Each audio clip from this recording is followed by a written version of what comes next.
Empezar esta prédica, ustedes van a aprender hoy porque es una prédica, no es una enseñanza, y quiero empezar bendiciéndolas. Quiero decirles que he venido a bendecir sus vidas para que ustedes sean de bendición también. Bendigo sus vidas, bendigo su salud, bendigo sus familias, bendigo sus finanzas, bendigo su entrada, bendigo su salud y su salida. Bendigo los lugares donde caminan, las palabras que salgan de su boca, que sean de bendición. Bendigo su mente y su boca. Bendigo sus trabajos, bendigo sus amigos, bendigo sus parientes. Bendigo su salud, bendigo sus órganos internos, bendigo su corazón, bendigo sus sentimientos, sus emociones, bendigo el latir de su corazón por el Señor, bendigo su vida en general de todos los que esta noche me escuchan. Los bendigo en el nombre de Jesús. Se hace efectivo toda bendición sobre su vida. Y vengo a declarar en el nombre de Jesús en esta noche que ustedes son parte del remanente, que están siendo entrenados por el Señor y que esta noche su mente entenderá un propósito más, entenderá un método de trabajar en el reino para este tiempo. Y el método para este tiempo es su presencia manifestada, la presencia del Espíritu Santo en mi vida, a través de tantas bendiciones que he declarado sobre sus vidas. Hoy las bendiciones estarán sobre sus familias, sobre sus vidas, como un canasto lleno de frutas preciosas, frutas que den buen olor y frutas que den buen sabor. Esta noche las bendiciones que declara su vida van a permanecer con fruta, como un canasto lleno de fruta apetitosa para usted. Ustedes serán de bendición, pero también a ustedes les bendecirá. Amén. Amén. Y con esto voy a empezar dando un repaso más o menos de lo que hemos visto, no un repaso, una mención. Hablamos primero de Juan el Bautista, hablamos del llamamiento de los discípulos, hablamos de Coré, de Amalek, de Jesse, de Saúl, de David, de Jonás, de María, de Elizabeth. Casi todo lo que hablamos se centró en que nos llevaba tanta enseñanza a un solo punto: empezar, continuar, permanecer, cultivar una intimidad con Dios. Hablamos de las puertas abiertas que impiden muchas veces que nosotros podamos tener una oración genuina o una oración que dé frutos o una intimidad con Dios que no sea interrumpida. Hablamos de las brechas. Aprendimos que los dones no nos deben de, bien usados, son de gran bendición, pero que también los podemos estar usando mal. Cómo adaptar nuestra vida a la búsqueda de Dios en una forma genuina, con el corazón que no desprecia al Señor. Aprendimos tantas cosas.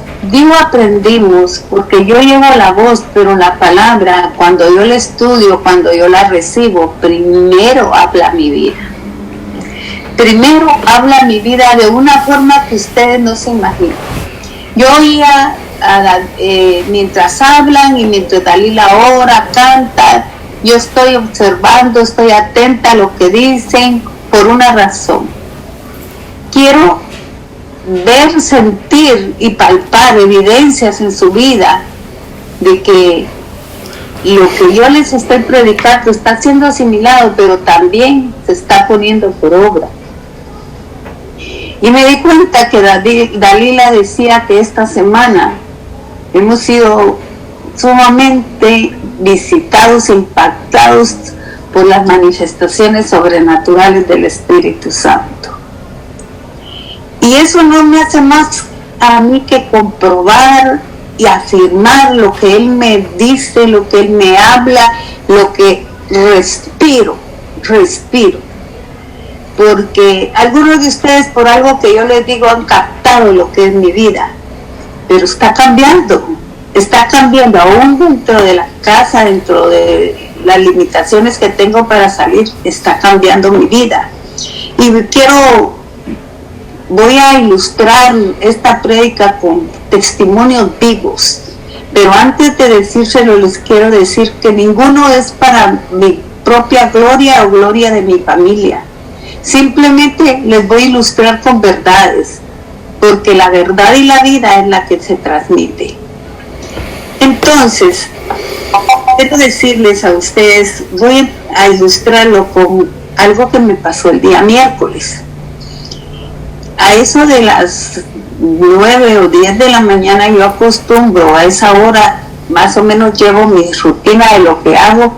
Yo limpio, pico y preparo verduras, muchas hojas verdes de algunas frutas para hacer un contenedor de un jugo pasado por el extractor que todos tomamos en las mañanas. Es nuestra primera comida de todas las mañanas y yo lo dejo, como lleva mucho tiempo, lo dejo directo. Para eso tenía el desayuno de la niña en camino, la fruta y la verdura ahí. En mi cocina había un poco de desorden y yo no sé si es defecto, porque a veces dice que el extremo de esto es defecto, es una cualidad. Soy muy organizada y yo termino de cocinar en mi cocina. Mi deleite es que dejo las comidas para llevarlo a la mesa, y la comida, y para que yo esté satisfecha, la cocina tiene que estar hasta tapeada. Dejo aquello nítido como que no había cocinado, y me da armonía no hacerlo. Pero estaba en medio de eso cuando me llama un amigo, un muchacho, digo yo, pero tendrás entre 50 o 60 años, que lo conozco de mucho tiempo y sé que es cristiano y que es, y me dice: hermana Iliana, fíjate que hoy tengo un día libre, me dijo, que voy a hacer un proyecto en mi casa y como días que quiero platicar con usted y quiero compartir y no tengo tiempo, y ahora con esto de la pandemia, pues no sé si usted quisiera venir a acompañarme a mis tareas, platicamos y almorzamos juntos. Yo lo vi como una oportunidad de compartir lo que estoy compartiendo ahora de parte del Señor, y le puse papel laminado encima lo que pude y le dije: sí. Me dijo: en 20 minutos estoy por usted. Llamé a mi hija y le dije: mira, no le voy a hacer comida a la familia. Me dijo: andate sin pena, y total que terminé yéndome. Mi intención era decirle en el camino, llevarle a la prédica y contarle las cosas que está haciendo el Señor y preguntarle por su vida. Pero este es un muchacho bastante formal, muy recto, y tiene muy buen matrimonio, tiene buenos frutos en su vida, de que es un muchacho bendecido. Y yo le empiezo, y vamos en el camino, y él empieza a hablarme de lo que son las elecciones. Entonces, lo que yo tengo por dentro y lo que sabemos de que el Señor ha dicho, le comparto, y él me dice que no, que prácticamente estaba a favor de Biden. Y yo le dije: tienes que leer la escritura, y se nos fue la conversación por este momento, y en un momento lo vi muy molesto, a pesar del respeto que tiene, y me dijo: nadie me puede juzgar a mí, mi relación con Dios, solo por una política, y nadie me puede decir a mí, con las evidencias que ha dado Trump, de que no es cierto. Me dijo: en el mundo que yo me muevo, el mundo de las finanzas, hemos sabido grandes cosas. Entonces en ese momento sentí que la prudencia era porque el Evangelio no se discute. Y el poder del silencio es tan bueno y tan fuerte como el poder de hacer milagros. Y traté de no llevarle la conversación, se quedó ahí. Y él no le dio mayor importancia, pero se molestó en ese ratito, pero después se sobrepuso y tuvimos un día bien. Pero yo me sobrepuse el tiempo que pasamos juntos, porque yo sentía tristeza dentro de mí. Sentía el Espíritu de Dios muy triste dentro de mí y decía, qué triste todo lo que yo sé, todo lo que le puedo decir, y no pude pasar esa barrera que Él me puso. Y días antes me había pasado con uno de mis nietos. Y entonces llego, ya estaba mi hija, cuando yo regresé y le conté, me dijo, ¿qué tienes mala cara? Y le conté y me dijo, mamá, esta generación de gente bien estudiada, los universitarios y todo, es como que uno no puede pasar esa barrera, como que no creen, como que no sé qué pasa, si hablas con muchos, me dice, y te paran con buenos argumentos y no puedes, y como que el Evangelio no pudiera con eso, me dijo, es un sistema, o sea, no te pongas así, me dijo, no le des importancia, pero yo le dije, mira, me vas a disculpar, pero traigo un nudo en la garganta, le dije. No quería, no nos disgustamos, pero no pude expresar la verdad, le dije. Yo me voy para mi cuarto y me tiré y lloré delante del Señor. Lloré y le dije, Señor, ¿qué pasa conmigo? ¿Por qué está sucediendo esto de este tiempo? Y era el principio de una persecución que no hemos visto. Y entonces quiero compartirles que Dios me hizo saber que Jesús también lloró. Y les voy a dar 3 ejemplos bíblicos de que Jesús lloró y por qué lloró. Y en uno de estos ejemplos ustedes se van a dar cuenta. Y si ustedes captan la similitud, van a entender perfectamente la demás que les voy a hablar y el tiempo que estamos viviendo. Jesús lloró, como todos sabemos, por Lázaro, ¿verdad? Pero si ustedes ven bien, y no lo vamos a ver hoy porque nos tardaríamos mucho más, está en Juan 11, 33 y en 34 y 35. Dice la palabra que Jesús lloró cuando Marta y María lloraban por su hijo. Lloró no cuando llegó, no cuando le dijeron que había muerto, no cuando dijo que Marta o María le dijeron que iba a resucitar en el día postrero. No, se acercó, dice la Biblia, y lloró junto a sus amigas. Jesús no lloró por nada más que por ellas. Él tuvo compasión de ellas en ese momento. Él entendió que él sabía el futuro. Él sabía dónde iba a ir Lázaro si él sabía que le iba a resucitar. Recuérdense que él tenía una gran comunión con su Padre y le decía todas las cosas. Y Jesús lloró porque se compadeció de ellas como seres humanos. Cuando usted escudriña la Biblia en ese pasaje lo va a entender con lo que dice. Él lloró porque su corazón se compadeció del dolor de ellas, que ignoraban que Él era la resurrección y la vida y que Lázaro iba a resucitar. Él lloró porque ellas en su ignorancia estaban sintiendo el dolor de la separación y de no volver a ver a su ser querido, quien hemos perdido. Seres queridos, sabemos, ese momentito tan doloroso. Es uno de los dolores más profundos que usted puede tener. Y yo perdí a mi papá hace unos 2 años y saber que nunca más iba a volver a escuchar su voz provocó un dolor intenso.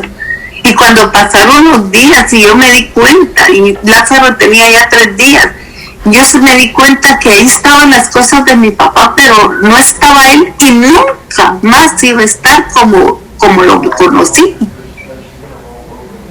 Solo quien ha pasado ese dolor puede entender el dolor de esa separación, y Jesús en ese momento lloró porque se compadeció de sus amigas. Dice que también Jesús lloró en el Getsemaní. En el pasaje de Mateo que dice que él sudó sangre, que él estaba angustiado hasta la muerte, y su angustia de que iba a ir a la cruz le hizo sudar hasta la muerte. No dice, pero si vamos, yo ahí sí quisiera que lo viéramos porque así lo comprobamos. Si alguno lo puede ir conmigo, vamos a buscar Hebreos 5:7. Y dice la palabra en Hebreos 5:7, y Cristo, se me lo toqué, ya lo tenía listo. Hebreos 5:7, y Cristo en los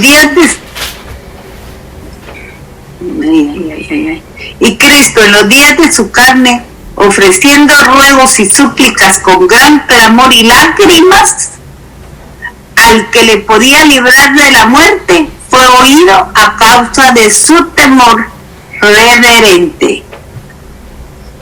Ahí nos habla de ese pasaje. Dice, con clamor y lágrimas al que podía librarlo de la muerte le clamó, y fue oído a causa de su clamor reverente. El Padre lo oyó, pero dice que con clamor y lágrimas, las lágrimas que derramó Jesucristo en el Getsemaní fueron lágrimas de sangre. Pero ¿sabe por qué lloró así? Él conocía y él se había ofrecido voluntariamente a ser el segundo Adán, el que quitara el pecado del mundo, el que redimiera a un pueblo. Pero él sabía el futuro otra vez. Él sabía que él esperaba y se angustió de ir a la cruz. Pero otra vez, ¿sabe por qué ahí le dijo, Padre, si es posible, pasa de mí esta copa, este momento amargo, si fuera posible? Pero aquí acabamos de oír y de leer, y así es, que el Padre, aunque lo oyó, no lo complació. Y Jesús lloró, no porque no sabía qué le iba a suceder, le agarró temor, pero llamó, fue ahí por compasión a nosotros, soportó este momento, porque su corazón se llenó de compasión, lleno de amor por nosotros. Si él no iba a la cruz, nosotros no éramos redimidos, no éramos salvados.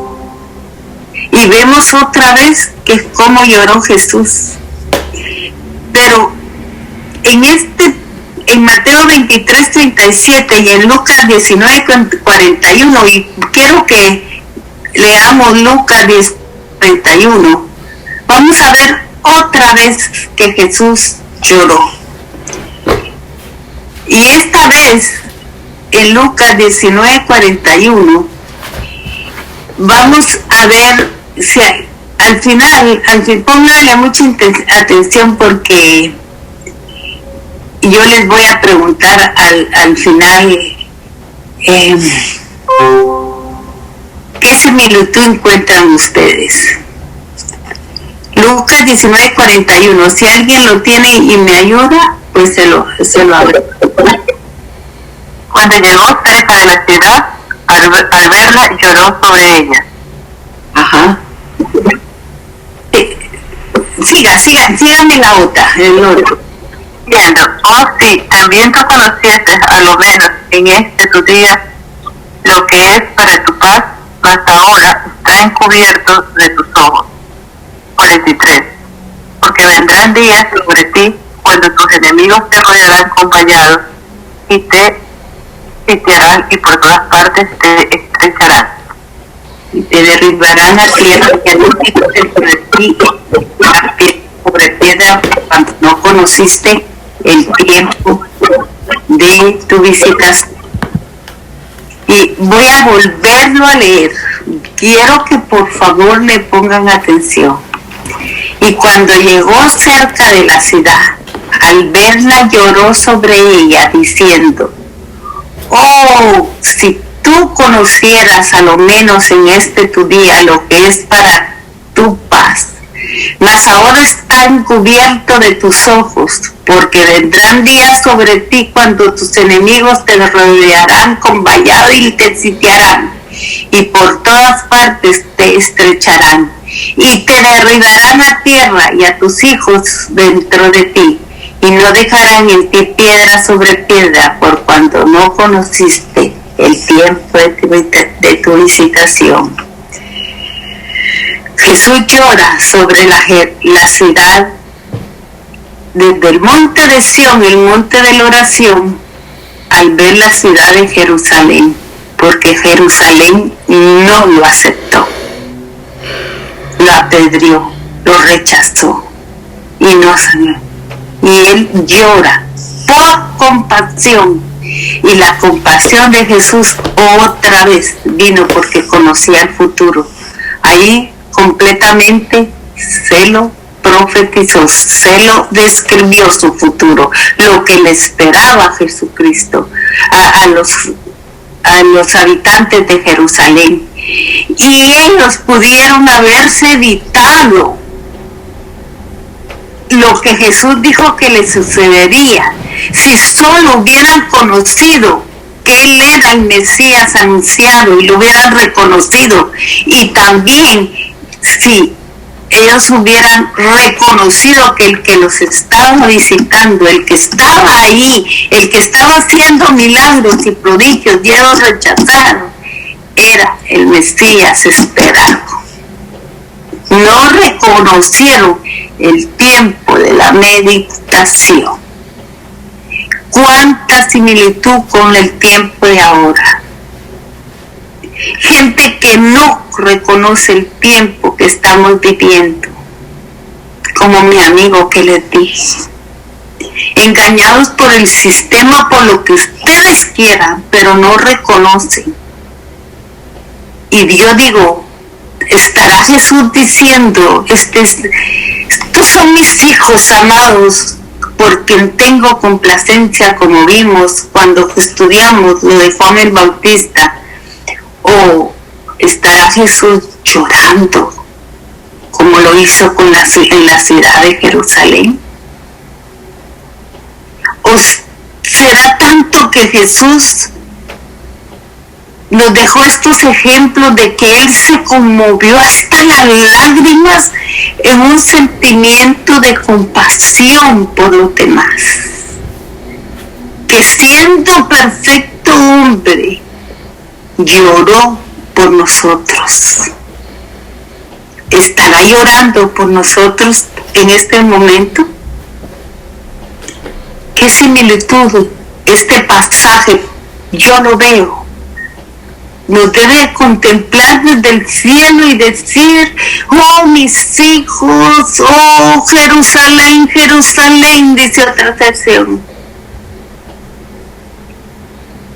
Como te quise juntar como la gallina junta a tus pollitos, pero no quisiste. Te quise meter bajo mis alas, bajo mi protección, no quisiste. No conociste el tiempo de la visitación, y por eso también estaba viendo el futuro de Jerusalén. Hoy yo me pregunto, y le preguntaba al Señor, ¿por qué? ¿Por qué? Y llegamos a la pandemia, mis hermanos. Eso nos sucedió a todos, a todititos. No vendrá ninguno, a mí me lo dijo el Señor. Había gente diciendo y profetizando, pero no era claramente que venía una pandemia. La pandemia fue una sorpresa para el mundo entero. Y fue de la noche a la mañana que nos quedamos en iglesia, fue de la noche a la mañana que nos cambió la vida, a tal grado que al principio había gente afectada afectada psicológicamente de una manera tremenda, porque de la noche a la mañana se terminaron ciertas libertades y nos cambió. ¿Será que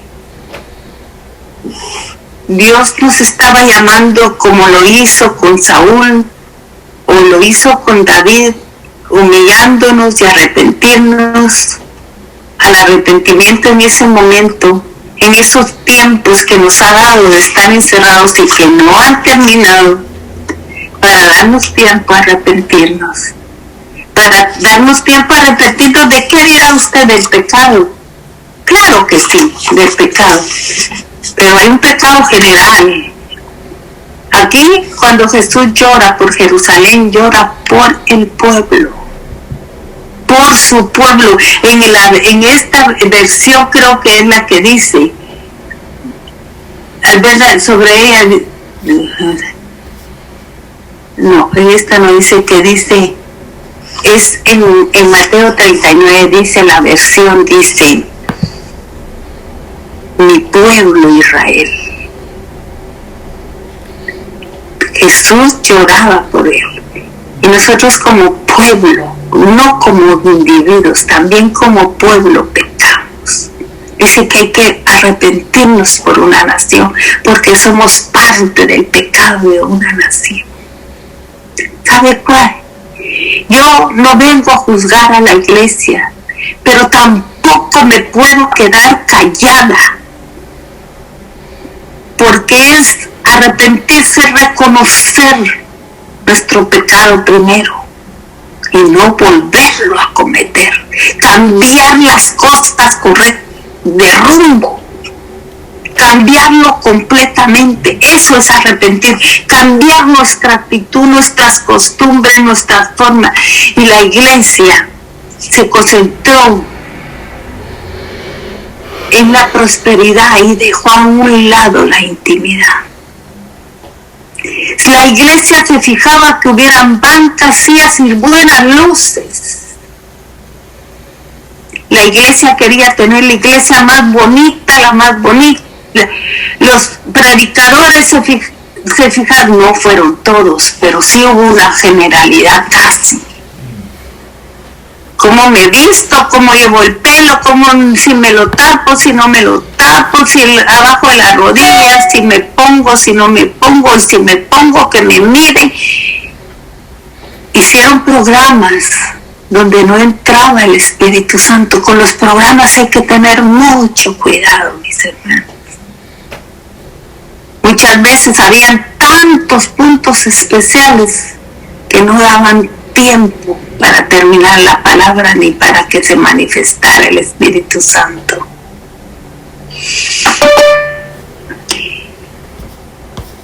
Tanta cosa que podemos decir si somos sinceros, si nuestro corazón no permitimos que nos engañe a nivel pueblo, porque a nivel personal yo creo que les hablé muchísimo.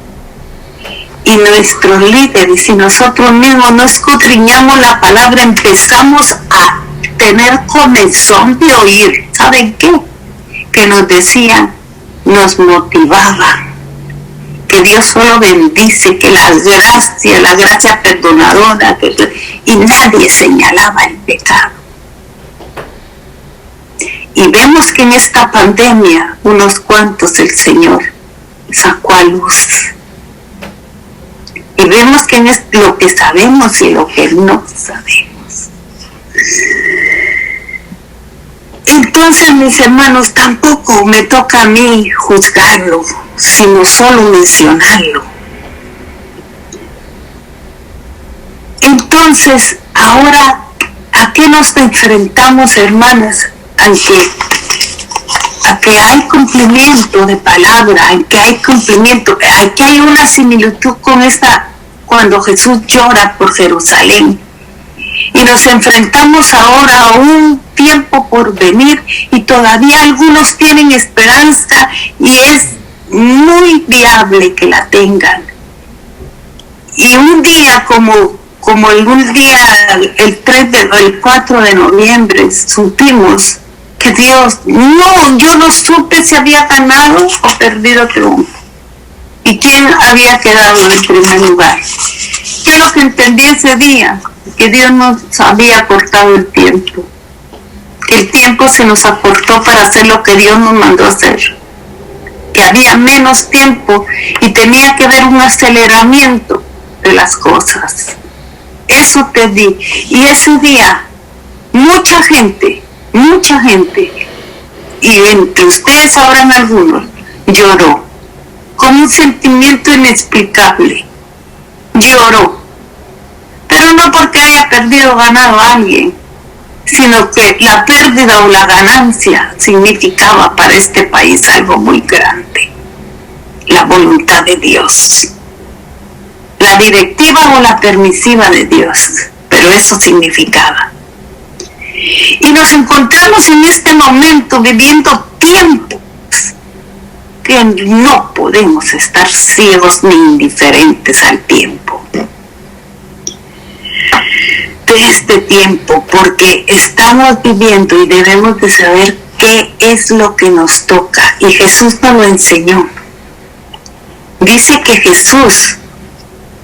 dice la palabra que Jesús anunciaba el reino de Dios de esta manera.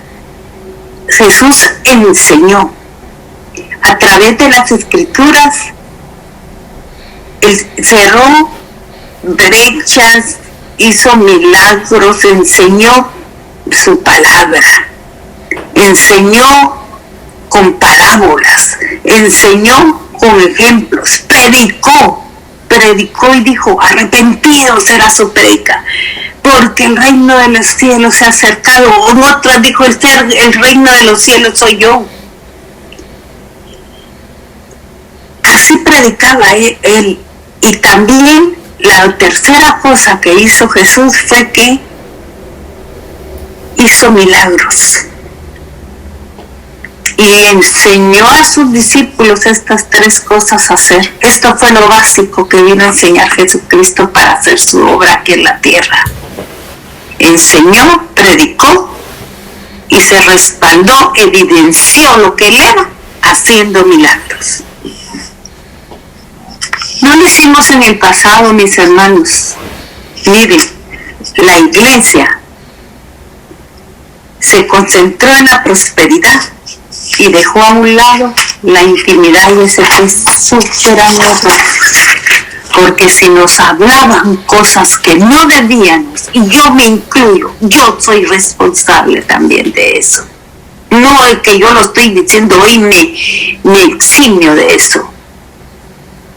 Y no íbamos a corroborarlo en las escrituras, no las leíamos. Creíamos todo lo que nos decían. Y se infiltraron lobos en nuestras iglesias. Gente que tenía intereses, gente que quería prosperar, gente bien intencionada, pero mal informada, mal comunicada tal vez. Gente mala también, que aprovechó el evangelio para hacer negocio. Y no nos predicaron lo principal. Aunque estaba en la Biblia, no lo entendimos porque nosotros no rumiamos, no escudriñamos y creímos todo lo que nos decían sin comprobar si era cierto o no. Muchos se sentaron a dirigir iglesias como Saúl, señalados pero no escogidos, y desobedecieron a Dios y obedecieron al pueblo. Quedaron mal con Dios y quedaban bien con el pueblo. Les importaba más el pueblo que Dios. Y muchos, como David, nos enseñaron a arrepentirnos, nos enseñaron pero no nos señalaban el pecado, solo nos hablaban de la gracia. Y eso pasó. Pero no nos podemos quedar aquí. El arrepentirnos de eso como iglesia. El arrepentimiento es cambiar de dirección. Si nosotros estamos entendiendo los tiempos que estamos viviendo, Debe haber un arrepentimiento como pueblo, y como pueblo nuestro arrepentimiento tiene que cambiarnos de dirección. No podemos hacer lo mismo. Tenemos que cambiar nuestra manera para ir a enseñar, a predicar y a hacer milagros. Tenemos que cambiar. No podemos seguir con los mismos patrones, pero no sabemos otros patrones y seguimos haciendo lo mismo, haciendo programas, haciendo puntos especiales, llevando una liturgia. Oímos el internet está testado, usted puede oír las mejores prédicas y mi tiempo le da para tanto. Pero no, por eso mismo ya no leemos la Biblia, ya no nos da tiempo. Oímos los noticieros y estamos informados de lo que pasa como mi amigo, pero él no sabe el tiempo, como dice, no reconociste el tiempo de mi visitación, le dice Jesús a Jerusalén, y yo lo dice llorando, compadeciéndose de nosotros por lo que venía del pueblo de Israel. ¿Será que Jesús llora por nosotros ahorita? Y está mandando, yo oía a Dalila, y esta semana aquí en mi casa, este es uno de los testimonios que les conté, el de mi amigo, se ha manifestado de una forma tan, como diciendo, Emiliana, voy a hacerte que prediques lo que vives, así como lo que les voy a decir hoy se ha manifestado de una forma sobrenatural y milagrosa el Espíritu.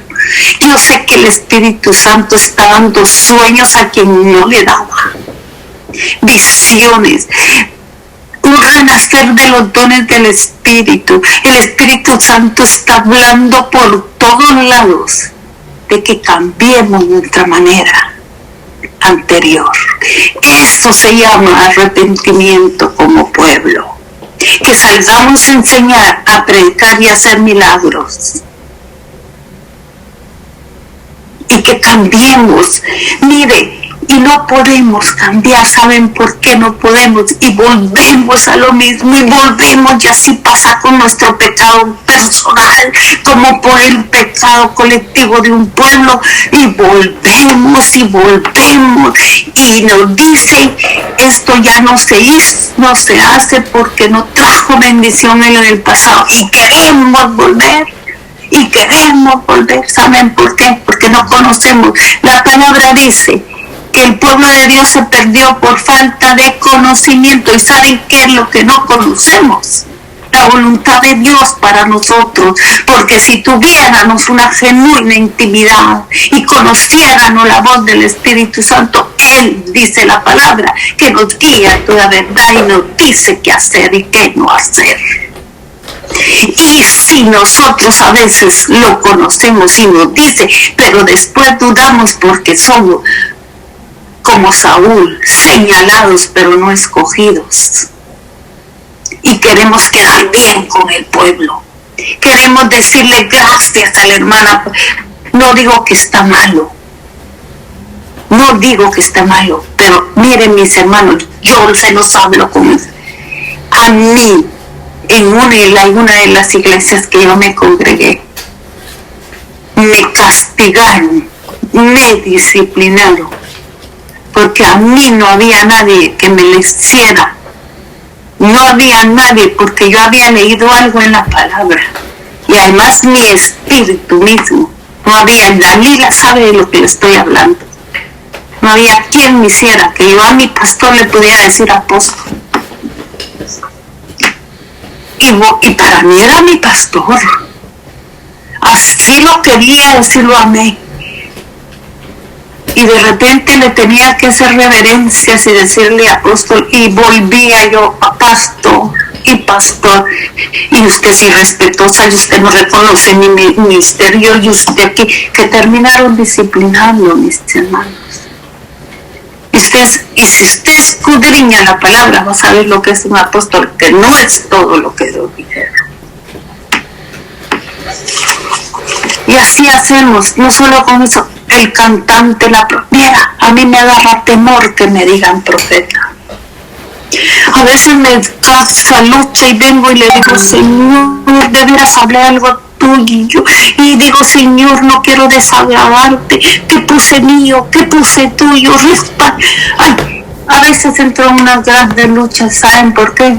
Cuando encuentro gente que siento que me está viendo a mí, no a Dios.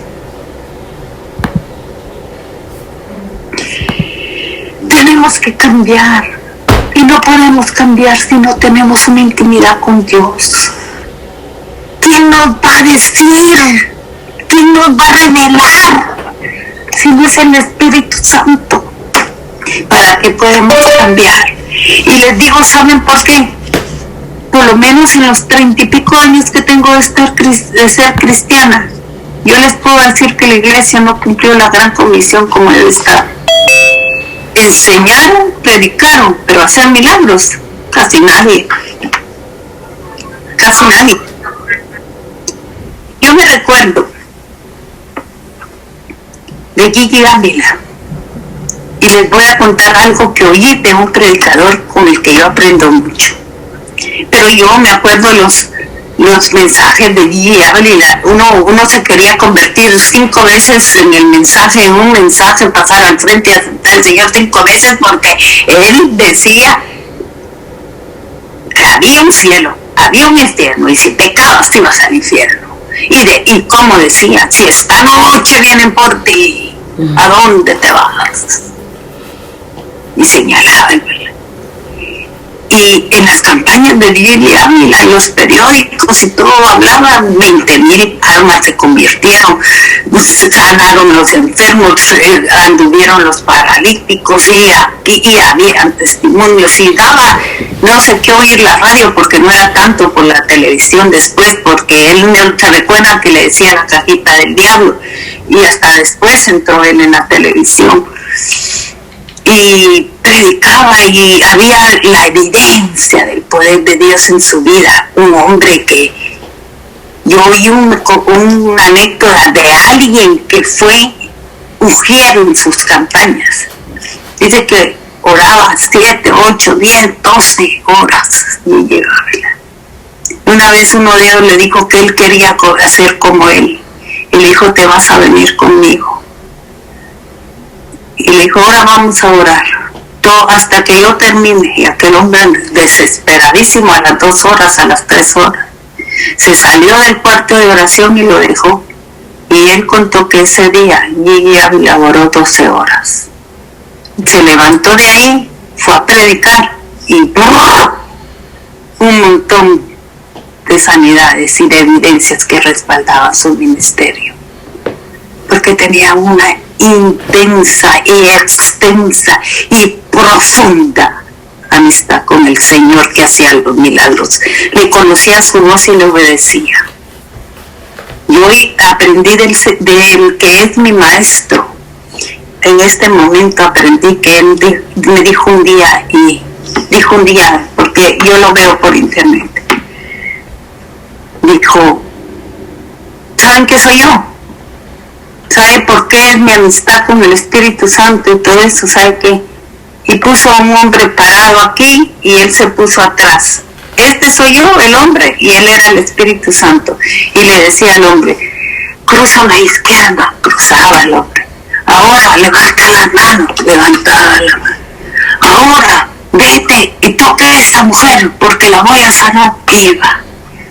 Y puso ese ejemplo, y así es. Nunca me equivoco, dice, cuando Dios me dice, porque le conozco la voz que me habla en mi dormitorio, la conozco. La dirección que me da para mi familia, pero la conozco. Cuando subo al púlpito no se me hace difícil hacer sanidades, milagros, porque simplemente oigo su voz y hago lo que me dice.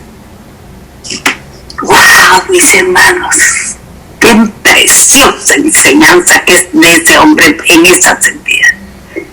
¿Te recuerdas de Carlos Anaconia? ¿Quién es? Oye, Satanás, y todos los endemoniados salían libres de sus campañas. No le decía cuál es tu nombre, cuando entraste, por dónde saliste, no tengo autoridad ni nada. Solo le decía, oídme, Satanás, deja libre a fulano y a venga. Lo mismo, yo admiré y por años le oré al Señor, Señor, tal vez un poco ignorante, o no sé, es muy profundo para que yo me acuse, pero admiraba a Virgen Vargas, una mujer, wow, la oía por la radio, mañanas enteras en mi trabajo pasaba yo oyendo a Virgen, lo que hacía Virgen Vargas y me admiraba. Llegó al Bronx una vez y quise irla a ver y no pude pasar de la multitud así. Esa mujer decía, hermanos, esa mujer decía, yo lo oí por la radio Misión Cristiana de Nueva York, de New Jersey, decía, ella estaba en New Jersey, decía, en la ciudad de Colombia, en el barrio tal, en la casa tal, hay una mujer sentada así, sentada que está llorando, dice el Señor que te levantes, que andes, que estás sana, que... Ella decía, en Venezuela, amaba a Venezuela, saber por qué. Y decía, en Venezuela, Dios está visitando a mis hijos, está entrando al barrio no sé cuánto, en el mercado tanto, dice el Señor que vayas al doctor tanto, que tus exámenes van a... ¡Wow! Yo decía, ¿cómo hace esta? En aquel tiempo que yo lo oía, decía, Señor, el día que murió yo estaba ahí cuando anunciaron su día, y David Greco, que era el que predicaba en ese entonces en la televisión, dijo, se acaba de morir Virgen Vargas, y tal como hizo con Eliseo, la que sienta, tírese al piso y reclame esa unción o ese manto. Yo me recuerdo que yo me tiré porque yo decía, yo la admiraba de tal manera porque esa mujer estaba paralítica en una silla de ruedas y hacía milagros y ella no se podía sanar, y ella decía, ¿por qué? Decía, este es mi aguijón, porque si Dios me manda de aquí me vuelvo orgullosa de la manifestación que hay del Espíritu Santo.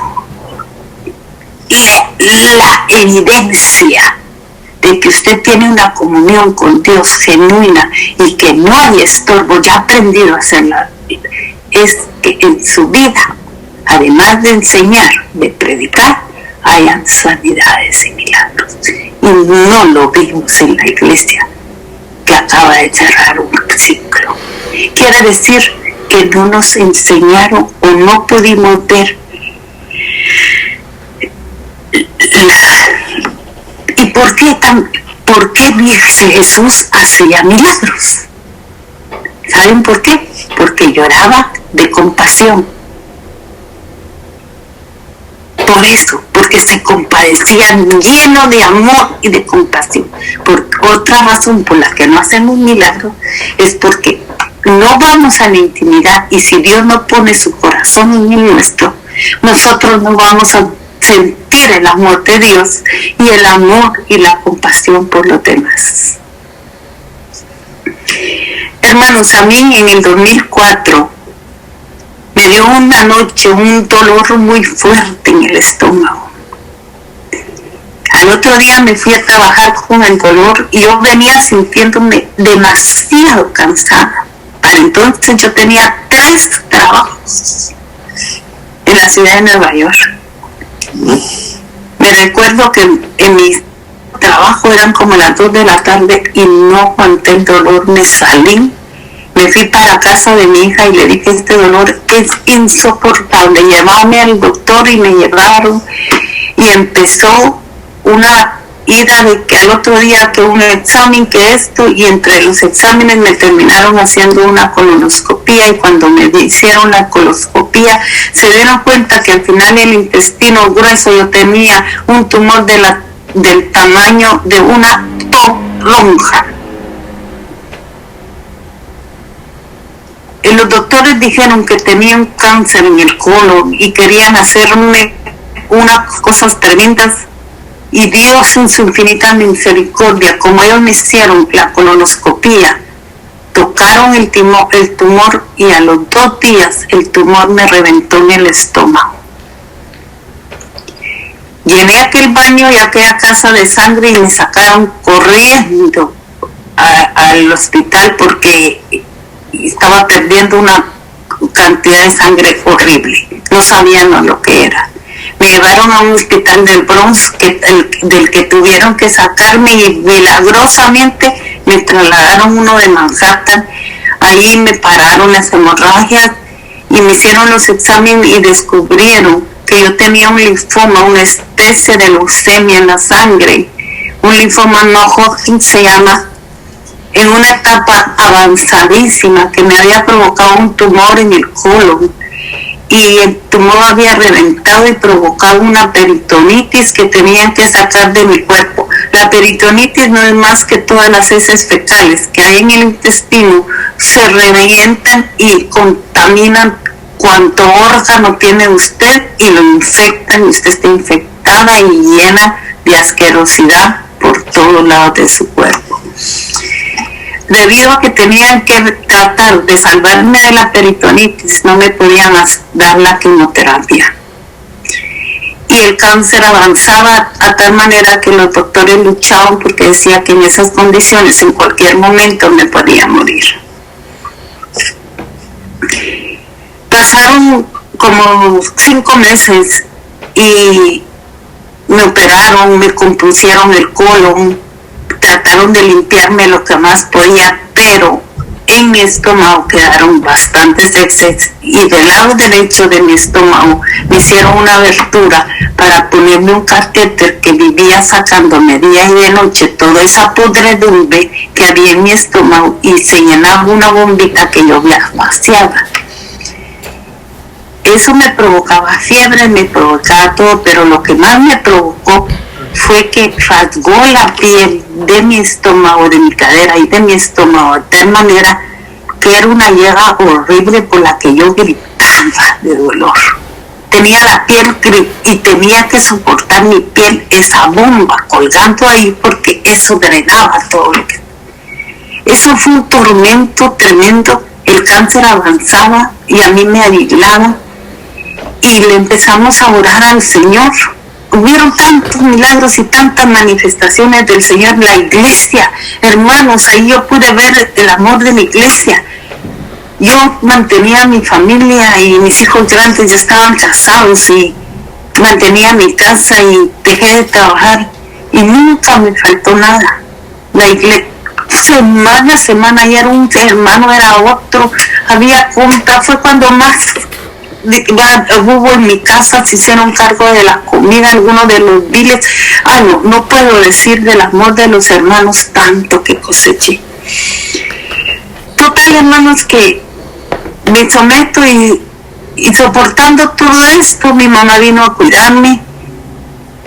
Y pasaron los meses y yo con esa molestia, y un día iba a ver, Dalila tal vez se recuerda, era el baby shower de Marilyn, de su primer hijo, de Lisandro y Mami, y me dice, para ese, el muchacho es un hombre, pero iba a ser el shower por su hijo, y yo quería ir, y yo tenía que ir donde el doctor, y dije, ay, siquiera Dios me considera el milagro de ir sin la bombita, ¿verdad? Porque era una molestia, y yo sentía que la gente no quería acercarse a mí porque eso olía mal.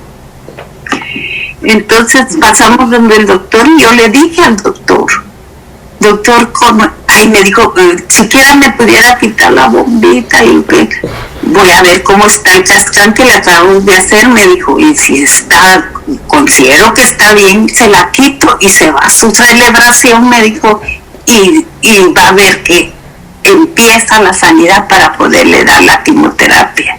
El doctor ya eran mis amigos, todos me conocen hasta la fecha en ese hospital. Entonces, el hospital ya era como mi casa, entraba y salía de él. Fueron meses muy duros. Total, hermanos, que paso donde el doctor y el doctor me dice, sí, se la voy a quitar, está ready para quitársela y me la quita. y en plena celebración me vuelvo a poner mala, me vuelve a reventar porque no había bombita por donde salirle, no estaba bueno, el doctor se equivocó, me revienta y me da otra peritonitis. Cuando ya iba cerca para que... Entonces entro en coma.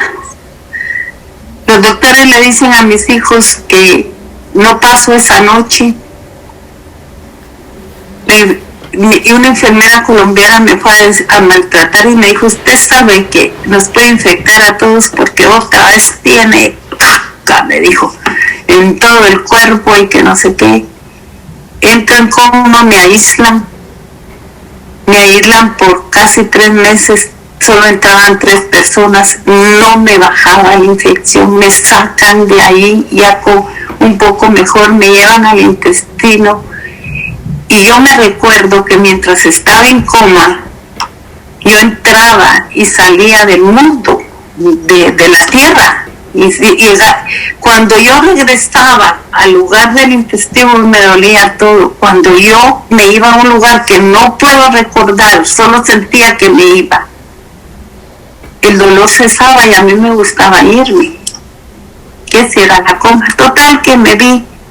Después de eso, un día milagrosamente oigo la voz de Dios que me dice que ese día me va a sanar. Y en cuestión de 4 horas, después de que Dios decidió, y antes mi hija había tenido una revelación orando, y Dios le dijo que le pidiera un deseo, pidió sanarme, y es otra historia. Y esa mañana Dios me habla y me dice, hoy te vas para casa. Estaba en coma. Una noche antes mis hijos se habían despedido de mí porque el doctor dijo que no amanecía. Y cuando yo creía que todo iba a terminar y mis hijos estaban preparando, mis hijos varones no podían ni hablar. La iglesia se iba a preparar porque yo este día me iba con el Señor. Dios en cuestión de 3, 4 horas me levanta. A las 12 del día yo estaba comiendo mi primera, los médicos llegaban a verme y me decían, ¿qué pasó aquí? ¿Dónde se fue la infección? ¿Cómo fue que cayó? ¿Qué pasó? No se lo explicaban. No me mandaron a casa este día porque ellos querían corroborar como examen sabiendo qué había pasado.